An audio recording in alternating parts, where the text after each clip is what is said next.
कुंभ राशि वाले हर हर महादेव जय भोलेनाथ। सावन का महीना आने वाला है, जो कि सावन महीने में आपके जीवन का एक बहुत बड़ा राज खुलासा होने वाला है, जो कि आपको बहुत दिन से इसका इंतजार था कि आपके जीवन में बदलाव कब आए, पैसा कब आए, आपका घर व्यापार कैसे चल अच्छे से कब चले, बिजनेस में बढ़ोतरी कब आए। तो दिन आ चुका है।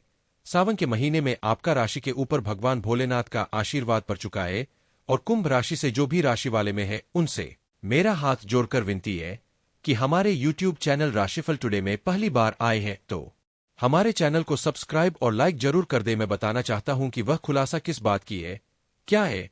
चलिए, अगर आपके जीवन में पैसा नहीं रख रहा है तो मैं एक उपाय वीडियो के लास्ट में बता दूंगा, जो कि पैसा रुकने लगेगा और आपका बिगड़ा हुआ काम में अच्छे से बनकर चलने लगेगा। कुंभ राशि का जीवन पहले से बहुत दुख भरा जीवन व्यतीत करते थे, पर सावन का महीना में भगवान भोलेनाथ हो चुका है। हम आपसे विनती करते हैं कि पहला सोमवार जो होता सावन का वह अद्भुत सोमवार होता है। इसमें भगवान भोलेनाथ के पूजा पाठ करने से अत्यंत खुश होते हैं और आपके ऊपर कृपा भी देते हैं। तो आप पूजा करने जाएगा तो हम पूजा की विधि बता देते हैं कैसे करें। यह पूजा करने की विधि है कि आप मंदिर जाएगा, शिवलिंग पर एक लोटा जल, हर समस्या का हाल। जी हाँ दोस्तों, एक लोटा जल हर समस्या का हाल, बिल्कुल बात सही है। आप शिवलिंग पर एक लोटा जल्दी दीजिएगा, एक बेलपत्र, एक फोन जिसको अकुआ बोलते हैं और मदर भी कहा जाता है। इससे आपका हर मनोकामना पूरा हो जाएगा, आपका बिजनेस व्यापार में बढ़ोतरी हो जाएगी, आपकी कमाई में चार चांद लग जाएंगे। कि शुरुआत में हमने अपना बड़ा लक्ष्य रखा था, बड़ा गोल रखा था, वहां तक हमको पहुंचना है। तो ध्यान रखिएगा, अभी भी यदि हम नहीं पहुंच पाए हैं तो निराश मत होइएगा, क्योंकि अभी भी 6 महीने का समय बाकी है। यह एक ऐसा समय है, जुलाई से लेकर दिसंबर तक आप इसे ऐसा मान सकते हैं कि 2025 का अंत और 2026 का शुरुआत का यह 6 महीना होता है। इसलिए सबसे ज्यादा महत्वपूर्ण होता है कि कैसे और क्या हमको इस समय पर वास्तव में प्राप्त होना है।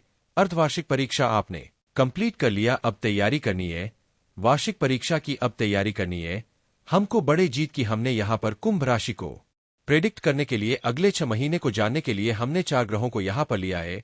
सबसे पहले शनि देव, राहु केतु और साथ में देव गुरु बृहस्पति। देनदार कोई और है, भेजे जो दिन रैन लोग भरम हम पर करे, ताको नीचे नैन। हमारे परमात्मा को सब कुछ पता होता है कि कब और कैसे कहाँ हमको प्रदान करना है, और एक सही समय आने पर वो हमको हमारे लक्ष्य तक पहुंचा ही जाते हैं। और शायद इसी कारण से इस जुलाई महीने का जो प्रारंभ हो रहा है, ठीक 11 जुलाई को श्रावण का मास प्रारंभ हो जाएगा। एक ऐसा पवित्र महीना जहां हम देवाधिदेव महादेव की आराधना करते हैं। और ठीक 2 दिन बाद 13 तारीख को स्वयं आपके अपने राशि के स्वामी शनि देव वक्री अवस्था पर आ जाएंगे। क्या होगा प्रभाव, हम शनि देव से पहले ग्रह से प्रारंभ करते हैं। वास्तव में शनि देव इस समय पर आपके द्वितीय भाव पर अपना गोचर, अपना घर बना के बैठे हुए हैं। शनि देव इस समय पर जब वक्री अवस्था पर होंगे 13 जुलाई से 28 नवंबर तक, तो वास्तव में यह समय कर्मों की पुनरावृत्ति का समय होगा। अर्थात आपने कोई कार्य पहले छोड़ दिया है या कोई कहानी अधूरी रह गई है, तो उस कहानी को पूरा करने के लिए पुनः फिर से शनि देव इस समय पर वक्री होंगे। यह सबसे ज्यादा मजबूत प्रभाव आपके द्वितीय भाव पर और ठीक आपके अपने राशि पर प्रदान करने जा रहे हैं। माना जाता है कि जब कोई ग्रह वक्री होता है तो इनके पास फल देने की कैपेबिलिटी 3 गुना बढ़ जाती है। अब यह स्वयं धन भाव पर बैठे हैं, अर्थात आर्थिक प्रगति के लिए, धन प्राप्ति के लिए एक सुंदर संकेत हमारे अपने राशि के स्वामी शनि देव के माध्यम से हमको मिलने जा रहा है। यही नहीं, जब ये वक्री अवस्था पर रहेंगे इनका प्रभाव एक घर पीछे भी रहेगा, जो कि आपके अपने राशि पर इनका प्रभाव आ गया। किसी कारण से स्वास्थ्य में यदि प्रसन्नता नहीं है, वहां एक शुभ संदेश वहां प्राप्त होना है, अर्थात स्वास्थ्य हमारा अनुकूल रहेगा। शनि की वहां पर पुनः फिर से प्रभाव आ गई, अर्थात लग्न का स्वामी लग्न भाव पर अपना प्रभाव दे रहा है। ठीक इस एक बात और समझिएगा, शनि देव इस समय पर उत्तरा भाद्रपद नाम के नक्षत्र पर चल रहे हैं और उस नक्षत्र के स्वामी शनिदेव स्वयं होते हैं। जैसे ही 2 अक्टूबर का डेट आता है, यही शनि देव रेवती नक्षत्र पर प्रवेश कर जाएंगे और रेवती नक्षत्र के स्वामी बुध होते हैं। अब ज्योतिष के अनुसार कहा गया है कि कोई ग्रह अपना नक्षत्रों के आइन होकर के हमको रिजल्ट देता है। उस हिसाब से बुध के पास 2 घर है, एक पहला पंचम भाव और दूसरा है इनके पास 6 नंबर की राशि अष्टम भाव, और आपके लिए योग कारक ग्रह भी है कुंभ राशि के लिए। इसलिए शनि देव कर्म है, शनि देव कर्म है तो बुध हमारी वाणी है, बुध हमारा व्यापार है। बुध ही वह ग्रह है जो हमको प्रसन्नता से हमको जोड़ने वाला ग्रह है। यह एक ऐसा समय है जहां पर बुध देव हमारे सोचे हुए कार्य को पूरा कराएंगे। पंचम भाव हमारा डिसीजन है, हमारा निर्णय क्षमता है। अब इस बात को समझिएगा कि कोई हमने बड़ा निर्णय लिया है, उस निर्णय को लेकर के यदि हमको आत्मग्लानि हो भी रही है, यदि उस निर्णय को लेकर के हम आज तकलीफ में है, तो उसी निर्णय में हमको एक पॉजिटिव सिचुएशन दिखेगा। उस नेगेटिव सिचुएशन से हम बाहर निकल करके सुख सौभाग्य का वातावरण हम प्राप्त कर पाते हैं। चूंकि शनि देव का प्रभाव अष्टम भाव से भी जुड़ेगा, तो इस समय पर आप ज्यादा रिसर्च कर पाते हैं। आप रिसर्च फील्ड से जुड़े हैं, ऑकल्ट फील्ड से जुड़े हुए हैं, एस्ट्रोलॉजी या ज्योतिष वास्तु के प्रति आपका सबसे फोकस बढ़ने जा रहा है, आपका ध्यान बढ़ने जा रहा है। कोई गुप्त साधना, कोई गुप्त आराधना के माध्यम से आप अपने कार्य की शुभता को प्राप्त करने जा रहे हैं। इस शनि का सबसे पॉजिटिव प्रभाव वक्री अवस्था पर आना आपके लिए होगा। अब दूसरे ग्रह पर आते हैं, और यह दूसरा ग्रह है देव गुरु बृहस्पति। ये इस समय पर विराजमान है पंचम भाव पर। कहा गया है देवा नाम च मुनि नाम च गुरुम कांचन सनिभम बुद्धि भूतम त्रिलोकेशम तम नमामि बृहस्पतिम। त्रैलोक्य की शक्ति इन देवगुरु बृहस्पति के पास मौजूद है, और इसी कारण से इन्हें देवता ईश्वर का पर्याय माना जाता है। पंचम भाव पर है, अर्थात ईश्वर की कृपा हमको हमारे जीवन पर प्राप्त हो रही है। तीन घर जो होता है लगन, पंचम और नवम, सबसे ज्यादा महत्वपूर्ण स्थान होता है, और गुरु को नैसर्गिक रूप से एक शुभ ग्रह कहा गया है, अर्थात वही शुभ ग्रह की शुभता हमको पंचम भाव पर मिल रही है। परंतु 18 अक्टूबर को यही देवगुरु बृहस्पति की अतिचारी अवस्था में चल रहे हैं। अतिचारी अवस्था में रह के यह एक घर आगे प्रविष्ट हो जाएंगे, और यह पहुंच जा रहे हैं छठे भाव पर। छठे भाव पर गुरु का आना, छठा भाव वो स्थान है जो आपके जॉब का है, छठा भाव आपके नौकरी का है, और यहां गुरु की पवित्रता आ गई, अर्थात नौकरी को लेकर के हम एक नई उन्नति का मार्ग प्रशस्त करा सकते हैं। कोई अच्छे पोजीशन पर हम पहुंच सकते हैं, क्योंकि गुरु हमारा भाग्य है, छठा भाव हमारा जॉब है। इससे भी विशेषता यह हो गई कि 18 अक्टूबर से लेकर के 5 दिसंबर तक देव गुरु बृहस्पति अतिचारी अवस्था में द्वितीय भाव पर रहेंगे, और इनकी जो दृष्टि पड़ेगी कहीं और नहीं बल्कि सीधे कैरियर के भाव पर पड़ रही है। इससे कहीं से भी आगामी 6 महीना आप एक करियर के लिए नुकसानदायक नहीं है, बल्कि एक पॉजिटिव सिचुएशन को लेकर के कोई अधूरे काम को आप पूरा करने जा रहे हैं। यह गुरु का वरदान भी हमको दूसरा वरदान प्राप्त हुआ। अब तीसरे ग्रह पर चलते हैं, और वो ग्रह है राहु। राहु किसी और राशि पर कुंडली मार के नहीं बैठे हैं, वो आपकी अपनी राशि है। कुंभ राशि को ही राहु ने चयन किया है, यथा शनि तथा राहु कहा गया है। अब राहु, जब आपने सुना भी होगा कि राहु का साम्राज्य कुंभ राशि के लिए, हमने और अनेक ज्योतिषियों ने इस बात की विवेचना की थी कि राहु कुंभ राशि के लिए एक पॉजिटिव सिचुएशन पर आ रहा है, एक साम्राज्य कायम होगा। प्रश्न उठता है, तो आखिर वह साम्राज्य कहाँ गया, क्यों प्राप्त नहीं हुआ? ध्यान दीजिएगा, इसका एक उत्तर सबसे ज्यादा मजबूती से निकल के आता है इस समय पर। भले वह आपके अपने राशि पर है, परंतु यह राहुदेव इस समय पर जिस नक्षत्र पर अपना संचरण करके रखे हैं, और वो नक्षत्र है पूर्वा भाद्रपद नक्षत्र, और उस नक्षत्र के स्वामी होते हैं देव गुरु बृहस्पति। ज्योतिष के सिद्धांतों के अनुसार कोई ग्रह अपने नक्षत्रों का प्रभाव देता है, तो इसका मतलब राहु और राहु गुरु के नक्षत्र पर है। राहु और गुरु का आपस में कॉम्बिनेशन बहुत अनुकूल नहीं है, जिसके माध्यम से हो सकता है कुछ हमको शारीरिक परेशानी भी देखनी पड़ रही होगी भाई, और भ्रम की स्थिति भी चल रही होगी। तो एक पॉजिटिव सिचुएशन इसी राहु के लिए हमको प्राप्त होगा, और वो तारीख बनती है 23 नवंबर। 1923 नवंबर को राहु स्वयं शनि के उत्तरा भाद्रपद नाम के नक्षत्र पर अपना संचरण कर लेंगे। एक तरफ यह स्वयं शनि के राशि पर है, तो दूसरे तरफ शनि के नक्षत्र पर भी चले जाएंगे, और शनि हमारी राशि के स्वामी भी हो गए। इसलिए सबसे बड़ा जो साम्राज्य या शुभ प्रभाव इनके देखने को मिलेगा, वो नवंबर महीने से ज्यादा मजबूती से देखने को मिलेगा, जिसका प्रभाव होगा कि शनि जिस भाव के स्वामी है, शनि जहां विराजमान है, उस भाव के हमको पॉजिटिव रिजल्ट मिलने चाहिए। प्रथम स्वास्थ्य के लिए अनुकूलता आ गई, दूसरा है आर्थिक प्रगति के लिए एक बहुत अच्छा सोर्स हमको दे दिया। राहु के लिए यही कहा जाता है ना कि राहु ही वो ग्रह है जो रातों रात हमको करोड़पति और रोड़पति बना देते हैं। तो चूंकि ये शनि के नक्षत्र का प्रभाव देंगे, इसलिए बड़े धन लाभ, बड़े सोर्स हमको प्राप्त होने हैं। आर्थिक प्रगति के लिए हो सकता है एक काम आप कर रहे हैं, आप मल्टीपल सोर्स ऑफ इनकम के लिए आप बना सकते हैं। ये राहु कई गुना बढ़ाता है।